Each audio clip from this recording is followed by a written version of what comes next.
You know what, যখন মানুষের সময় খারাপ যায় তখন কেউ হাত ধরে না, সবাই ভুল ধরে। সময় আর বুদ্ধি না কখনো একসাথে আসে না।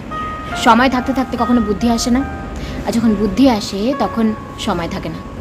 আর যাদের এই দুটো একসাথে আসে তারা খুবই লাকি। লোকে আমাদের সাথে যেরকম ব্যবহার করে, আমরা যদি সেই ব্যবহারটাই তাদের রিটার্ন দিই, তারা সেটা হজম করতে পারে না। আর তখনই তুমি বাজে হয়ে যাবে তাদের কাছে। শোনো, কারোর ওপর অন্ধবিশ্বাস করা উচিত না, কারণ একজন অন্ধ মানুষও যখন দেখতে শেখে তখন সে প্রথমে ওই লাঠিটাকেই ফেলে যে লাঠিটা এতদিন তার সাথে ছিল। পরকে আপন বানানো অনেক সোজা, কিন্তু আপনকে আপন বানিয়ে রাখা অনেক বেশি কঠিন। ধার সবসময় বুঝে শুনে দেওয়া উচিত, কারণ যে ধার চায় সে মাত্র একবারই চায়, কিন্তু যে ধার দেয় তাকে বারবার চাইতে হয়। যতক্ষণ চুপ থাকবে লোকে বোকা ভাববে, যেই মুখ খুলবে লোকে সহ্য হবে না।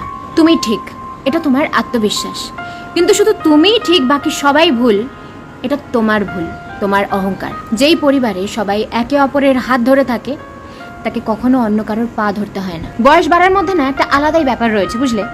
চোখ ঝাপসা হয়ে যায় ঠিকই, কিন্তু মানুষকে ঠিক চেনা যায়। মানুষ হলো অনেকটা আয়নার মতন, যখন ভালো থাকে তখন সবাই দেখে চলে যায়, কিন্তু যখন ভেঙে পড়ে তখন সবাই পাশ কাটিয়ে চলে যায়। দেখো, সম্পর্ক যাই হোক না কেন, একটা জিনিস মাথায় রেখো, যার কাছ থেকে তুমি আশা করবে সেই তোমার জীবনে তামাশা করবে। কাউকে নিজের মনের কথা অনেক ভেবেচিন্তে বলা উচিত, কারণ এটা স্ক্রিনশট এবং রেকর্ডিং এর জামানা। ইনভেস্ট ওখানেই করা উচিত যেখান থেকে রিটার্ন আসে, সেটা পয়সাই হোক, ইমোশনই হোক বা সময়। দেখো, ইগো, সেলফ রেসপেক্ট আমাদের সবার মধ্যে আছে, ঘমন্ড সবার মধ্যে আছে, কিন্তু ঝোঁকে সেই যে সম্পর্কের কদর বোঝে। পাগলের ভরসা কেউ করে না, কিন্তু কেউ এটা ভাবে না যে কাউকে ভরসা করেই তো সে আজ পাগল হয়েছে, তাই না?